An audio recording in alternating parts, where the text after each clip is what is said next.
قوم لوط، جنہوں نے ایسی برائی کا ایجاد کیا جو کہ اس قوم سے پہلے کبھی بھی کسی قوم نے نہ کیا، ایسی بدکاری جس کی مثال تاریخ میں کہیں نہیں ملتی۔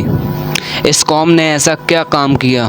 حضرت لوط علیہ السلام جس قوم کی طرف بھیجے گئے وہ قوم بہت خوشحال تھی، ان کی بستیاں بہت آباد تھیں، لیکن یہ قوم برائی میں ڈوبی ہوئی تھی۔ لوگ خدا کو چھوڑ کر بتوں کی پوجا کرتے تھے، اور سب سے بڑی برائی ان کے یہاں یہ تھی کہ وہ عورتوں کو چھوڑ کر لڑکوں کے ساتھ برا کام کرتے۔ کہا جاتا ہے اس بدفعلی کا بنی شیطان تھا۔ جب اس نے چاہا کہ قوم میں یہ برائی پھیلے تو اس نے ایک عجیب ترکیب سے کام کیا۔ ابلیس ایک خوبصورت لڑکے کی شکل میں ایک باغ میں آتا اور ہمیشہ اس کے پھل پھولوں کو نقصان پہنچاتا۔ باغ کا مالک اسے پکڑنے کی کوشش کرتا، لیکن وہ بھاگ کر باغ سے نکل جاتا۔ جب باغ کو بہت نقصان پہنچا اور باغ کا مالک پریشان ہو گیا تو ایک دن ابلیس نے کہا کہ اگر تو چاہتا ہے میں باغ میں نہ آؤں تو میرے ساتھ برا کام کر اور اپنے باغ کی طرف سے بے فکر ہو جا۔ باغ کے مالک نے کہا یہ تو بہت اچھا ہے، اور پھر اس برائی میں پڑ گیا، اور اس طرح شیطان نے فعل بد کو اس قوم میں جاری کیا۔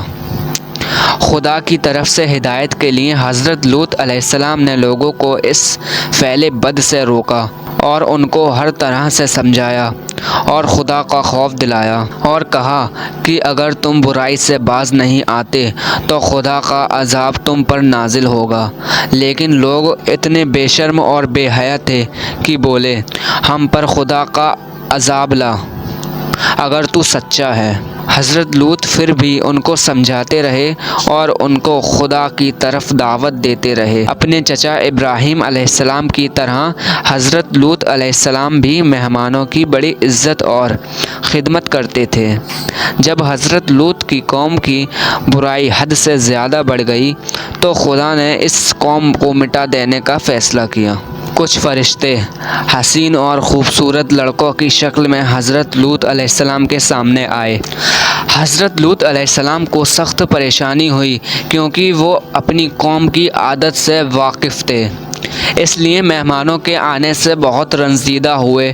مہمانوں کو اپنے گھر میں ٹھہرایا اور بیوی سے کہا کہ کسی کو مہمانوں کا حال معلوم نہ ہونے پائے، لیکن بیوی نے جا کر لوگوں کو بتا دیا کہ اس کے گھر ایسے لڑکے آئے ہیں جن کے حسن اور قد و قامت کی تعریف نہیں کی جا سکتی، یعنی وہ حسن و جمال میں بے مثال ہیں۔ اس خبر کے سنتے ہی بدچلن لوگ حضرت لوط علیہ السلام کے پاس پہنچے۔ حضرت لوط نے کہا مجھے کیوں مہمانوں کے سامنے فضیحت کرتے ہو؟ برائی سے باز رہو، اگر چاہو تو بیٹیوں کو اپنے نکاح میں لے لو، لیکن میرے مہمانوں کو مت ستاؤ۔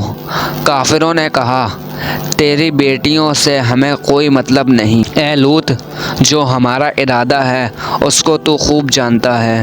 فرشتوں نے جب دیکھا کہ حضرت لوط بہت پریشان ہیں تو خاموشی سے ان سے کہا آپ بے خوف رہیے، ہم خدا کے فرشتے ہیں، یہ لوگ ہمیں کچھ بھی نقصان نہیں پہنچا سکتے۔ حضرت جبرائیل علیہ السلام دروازے سے نکل کر اپنے پروں کی ہوا لوگوں کی آنکھوں میں پھینکنے لگے، وہ اندھے ہو کر گرتے پڑنے اور گھروں کو بھاگنے لگے۔ حضرت لوط کو حکم ہوا کہ وہ بستی چھوڑ دیں اور پیچھے لوٹ کر نہ دیکھیں۔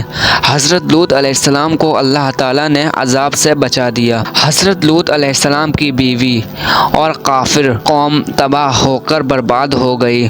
خدا نے بستی کو تلپٹ کر دیا۔ اس قوم پر خدا نے پتھروں کی بارش کی اور اس قوم کا دنیا میں کوئی نام و نشان باقی نہ رہا۔